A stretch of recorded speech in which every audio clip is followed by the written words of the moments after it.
সামনেই লোকসভা নির্বাচন, তার আগে বীরভূমের সঙ্গে একটা বৈঠক করেন মমতা বন্দ্যোপাধ্যায়। সেখানে অনুব্রত মণ্ডল জেল থেকে ফিরে আসবেন বলে আশা করছেন তিনি। এবার তারই পাল্টা বললেন বিজেপি সাংসদ দিলীপ ঘোষ। তিনি বলেন, মমতা ব্যানার্জি যদি অনুব্রত পার্থর মতো লোকেদের বাদ দিতে থাকেন, পার্টিটাই তো উবে যাবে। সেখানে ঠক বাজতে গা উজাড় হয়ে যাবে। সমস্ত দুর্নীতিগ্রস্ত, সমস্ত চোর ছ্যাঁচোর তারাই এখন টিএমসিতে আছে, আর কোনো ভদ্রলোক নেই। যারা ছিল পুরনো তারাও সরে গেছে বসে থেকে। তাদেরকে না রাখলে পার্টি চলবে না। ইলেকশন তারাই করায়, পয়সা তুলে তারাই দেয়। আজকে পশ্চিমবাংলায় যে এত বেশি দুর্নীতি, এত বেশি হিংসে এই লোকগুলোই করে, তাদেরকে তারা পার্টির নেতা বানিয়েছে। এই বিষয়ে কি বলছেন বিজেপি সাংসদ দিলীপ ঘোষ, শোনাই আপনাদের। মমতা ব্যানার্জি যদি অনুব্রত বা পার্থব্রত লোকদের বাদ দিতে থাকেন, তো পার্টিটাই তো উঠে যাবে। সেখানে ঠক বাঁচতে গা উজাড় হয়ে যাবে। সমস্ত দুর্নীতিগ্রস্ত, সমস্ত চোর ছেঁচোর তারাই এখন টিএমসিতে আছে, আর কোনো ভদ্রলোক নাই। যারা ছিল পুরনো তারাও সরে গেছে, বসে গেছে। কারণ তাদেরকে না রাখলে পার্টি চলবে না। ইলেকশন তারাই করায়, পয়সা তুলে তারাই দেয়। আজকে পশ্চিমবাংলায় যে এত বেশি দুর্নীতি, এত বেশি হিংসা, এই লোকগুলোই করে, আর তাদেরকে তারা পার্টির নেতা বানিয়েছে। বাংলা টিএমসি ইতিমধ্যেই আসন্ন লোকসভা নির্বাচনের জন্য প্রস্তুতিও শুরু করেছে। টিএমসি সুপ্রিমো মমতা বন্দ্যোপাধ্যায় ইতিমধ্যে পশ্চিম মেদিনীপুর এবং মুর্শিদাবাদ জেলাগুলির সঙ্গে বৈঠক করেছেন বলে জানা যাচ্ছে। মঙ্গলবার তিনি বীরভূমের সঙ্গে একটা বৈঠক করেন এবং সূত্রের খবর, সেখানে টিএমসি নেতা অনুব্রত মণ্ডলকে নিয়ে বার্তা দেন মুখ্যমন্ত্রী মমতা বন্দ্যোপাধ্যায়। এই মুহূর্তে গবাদি পশু পাচার কেলেঙ্কারির অভিযোগে অভিযুক্ত এবং কেন্দ্রীয় সংস্থাগুলি গ্রেফতার করেছে অনুব্রত মণ্ডলকে। যদিও বৈঠকের পরে টিএমসি সূত্রে খবর, মমতা বন্দ্যোপাধ্যায় বলেন কর্মীদের উদ্দেশ্যে এখনও অনুব্রত মণ্ডল জেল থেকে ফিরে আসবেন বলে আশা করছেন। এই বিষয়ে কি বলেছিলেন তৃণমূল সাংসদ শতাব্দী রায়, আসুন সেটাও শোনাই।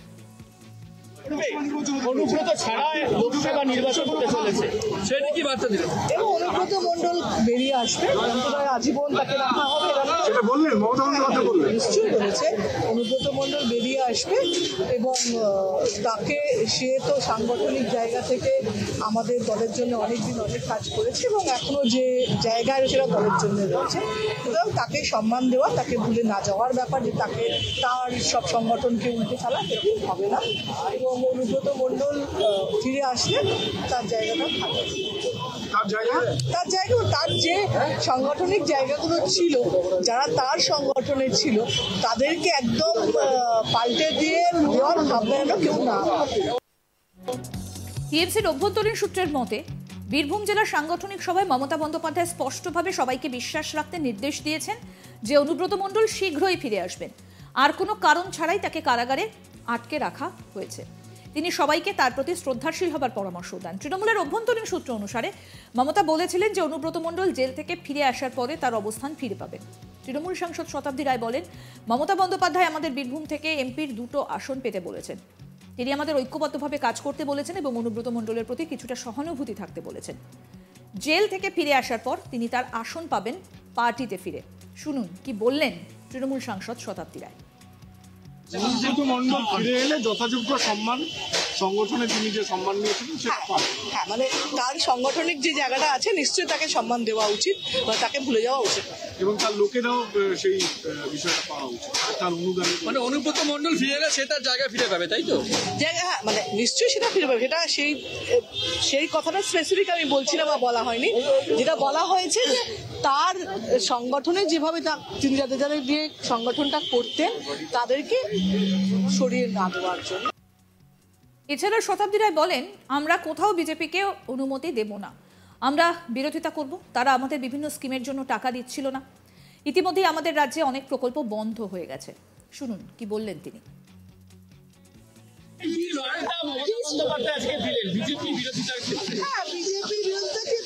বিজেপি যেগুলো আমরা করছি সেগুলোর মধ্যে গিয়েও বিজেপি দিচ্ছে বা নাম দিচ্ছে, যেখানে বারবার তিনি সব মিটিংয়ে আপনাদেরকেও বলে যে কোথায় কোথায় কতগুলো ভাগ আমাদের আছে, রাজ্য থেকে কোন প্রকল্পে কত টাকা দিচ্ছি, কিন্তু তাহলেও নাম হচ্ছে, মানে ওরা নাম দেওয়ার জন্য ব্যস্ত হচ্ছে।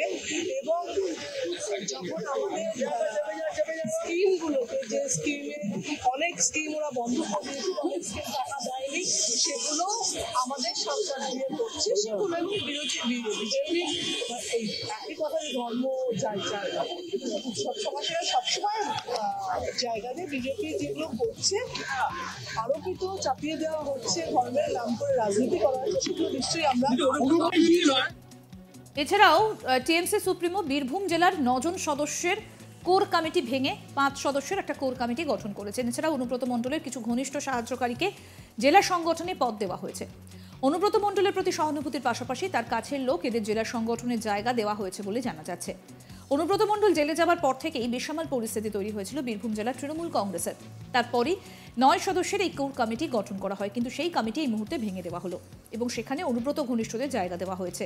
এই কোর কমিটিতে রাখা হয়নি বীরভূম জেলার সভাধিপতি কাজল শেখ সহ বীরভূমের সাংসদ শতাব্দী রায়কে। এক কথায় বলতে গেলে কাজল শেখের ওপর বেশ রেগেই রয়েছে শীর্ষ নেতৃত্ব। কার্যত ডানা ছাটা হয়েছে কাজল শেখের। কিছুদিন আগে দলের মিটিং থেকে চেয়ার ছেড়ে উঠে গিয়েছিলেন কাজল শেখ, সেটা নিয়ে বেশ রেগে রয়েছেন মুখ্যমন্ত্রী। এমনকি সেই মিটিংয়ে কাজল শেখকে বেশ কিছুটা চাপের মুখেই পড়তে হয়। কাজল শেখকে কিছুটা বকাবকিও করেছেন মুখ্যমন্ত্রী। এ নিয়ে কি বললেন সাংসদ শতাব্দী রায়, সেটাও শোনাবো। কোর কমিটিতে কাজল শেখ নেই কেন? মমতা ব্যানার্জি জানে আগে। কোর কমিটিতে কাজল শেখ নেই কেন? মমতা ব্যানার্জি জানে আগে। সম্প্রতি সূত্রের খবর, কাজল শেখের সঙ্গে বনিবনা হচ্ছিল না অনুব্রত ঘনিষ্ঠ নেতাদের। সেক্ষেত্রে কাজল শেখ বেশ কিছু অনুব্রত নিশ্চিত নেতাদেরকে দায়িত্ব থেকে বাইরে রাখছিলেন। এমনকি বীরভূম জেলার গোষ্ঠী কোন্দল একেবারে প্রকাশ্যে চলে আসছিল, সেটা এই মুহূর্তে রুখতে এবার বাড়তি অক্সিজেন দিলেন মুখ্যমন্ত্রী। আমাদের প্রতিনিধি অরিন্দম ভট্টাচার্য কি প্রতিবেদন তুলে ধরলেন, আসুন শুনি। বিস্ফোরক মন্তব্য দিলীপ ঘোষের, সরাসরি তৃণমূল দলকে আক্রমণ, এবং তিনি সরাসরি আক্রমণ করে বলছেন কোনো ভদ্রলোক এই মুহূর্তে তৃণমূল দলে নেই। সরাসরি তৃণমূল দলকে কিন্তু তিনি আক্রমণ করলেন।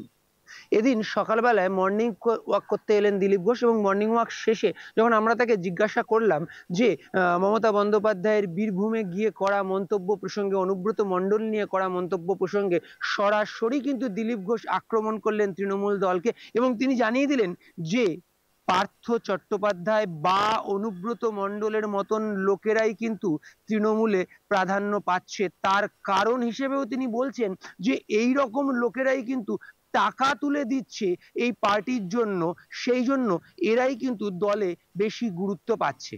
আমরা জানি পার্থ চট্টোপাধ্যায় যে শিক্ষক নিয়োগ দুর্নীতি মামলায় ইতিমধ্যে অ্যারেস্ট হয়েছে এবং সে কিন্তু এই মুহূর্তে জেল কাস্টাডিতে রয়েছে। পাশাপাশি যদি অনুব্রত মণ্ডলের কথা বলা হয়, অনুব্রত মণ্ডলও কিন্তু অ্যারেস্ট হয়েছে গরু পাচার মামলাতে, এবং সেও কিন্তু এই মুহূর্তে জেলে রয়েছে।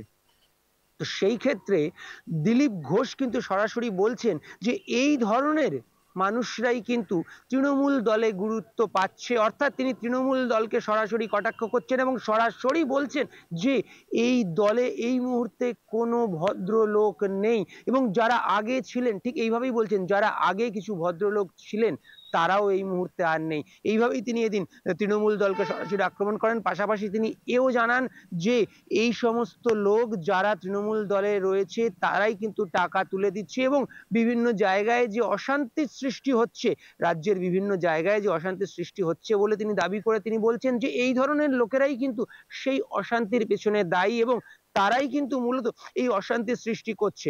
এই জন্য দিলীপ ঘোষ সেদিন সরাসরি বলছেন যে এই তৃণমূল দলেতে কোনো ভদ্রলোকই নেই। এদিন যখন তিনি মর্নিং ওয়াকে আসেন, মর্নিং ওয়াক আসার পরে কিন্তু তিনি সরাসরি আক্রমণ করে দিলেন, তৃণমূল দলকে সরাসরি আক্রমণ করলেন দিলীপ ঘোষ। আমরা জানি তিনি বরাবরই কিন্তু বিতর্কিত মন্তব্য করে থাকেন, এবং তার যে মন্তব্য তিনি করেন সেগুলো নিয়ে কিন্তু পরবর্তীকালে বিস্তারিত আলোচনা হয় বা বিস্তারিতভাবে বিশ্লেষণ হয়। এরকম ক্ষেত্রে আমরা দেখেছি যে একাধিকবার কিন্তু তিনি বিতর্কিত মন্তব্য করেছেন। এদিনও কিন্তু তার ব্যতিক্রম হলো না। এদিনও কিন্তু তিনি সাংবাদিকদের প্রশ্নের উত্তরে সরাসরি বলে দিলেন তৃণমূল দলে কোনো এই মুহূর্তে ভদ্রলোকই নেই, বা পার্থ চট্টোপাধ্যায় বা অনুব্রত মণ্ডল, মানে যারা এই মুহূর্তে দুর্নীতির জন্য অ্যারেস্ট হয়েছেন, এই রকম লোকেরাই নাকি তৃণমূল দলে বেশি রয়েছে এবং এই মুহূর্তে রয়েছে, এবং তারাই তৃণমূল দলকে টাকা তুলে দিচ্ছে এবং তাদেরকে এই দলে নেতা করে রাখা হয়েছে। কারণ হিসেবে তিনি বলছেন যে তারাই এই দলে টাকা তুলে দিচ্ছে। তাই জন্য তাদেরকে নেতা করে রাখা হয়েছে। দিলীপ ঘোষের এই মন্তব্য কিন্তু যথেষ্ট গুরুত্বপূর্ণ। আর কিছুদিন বাদেই লোকসভা ইলেকশন, এবং সেই লোকসভা ইলেকশনের ক্ষেত্রে যদি আমরা দেখি যে একটা জোটের সৃষ্টি হচ্ছে, যেখানে INDA একটা জোটের কথা বলা হচ্ছে, যেখানে মমতা বন্দ্যোপাধ্যায় অর্থাৎ তৃণমূল দল সেই জোটের মধ্যে একটা গুরুত্বপূর্ণ ভূমিকায় রয়েছে। সেই ক্ষেত্রে কিন্তু সেই দলের ক্ষেত্রে বিজেপি অর্থাৎ দিলীপ ঘোষ বিজেপির MP, তিনি কিন্তু সরাসরি বলছেন যে এই দলটায় কোনো ভদ্র লোকই নেই। এই দলে যারা রয়েছে তারা সবাই পার্থ চট্টোপাধ্যায় বা অনুব্রত মণ্ডলের মতো সবাই, এবং তারাই দলটাকে টাকা তুলে দিয়ে চালাচ্ছে, তাই তারাই নেতা হয়ে রয়েছে। এইভাবেই কিন্তু এদিন তৃণমূল দলকে কটাক্ষ করলেন এবং বিতর্কিত মন্তব্য করলেন বিজেপির MP দিলীপ ঘোষ। আরও আপডেট পেতে আজ তাক বাংলার ইউটিউব চ্যানেল সাবস্ক্রাইব করুন, নোটিফিকেশন পেতে বেল বাটন অপশন প্রেস করুন। এই ভিডিও সম্পর্কে আপনাদের মতামত জানান, কমেন্ট করুন, শেয়ার করুন, হোয়াটসঅ্যাপে ফলো করুন আজ তাক বাংলা।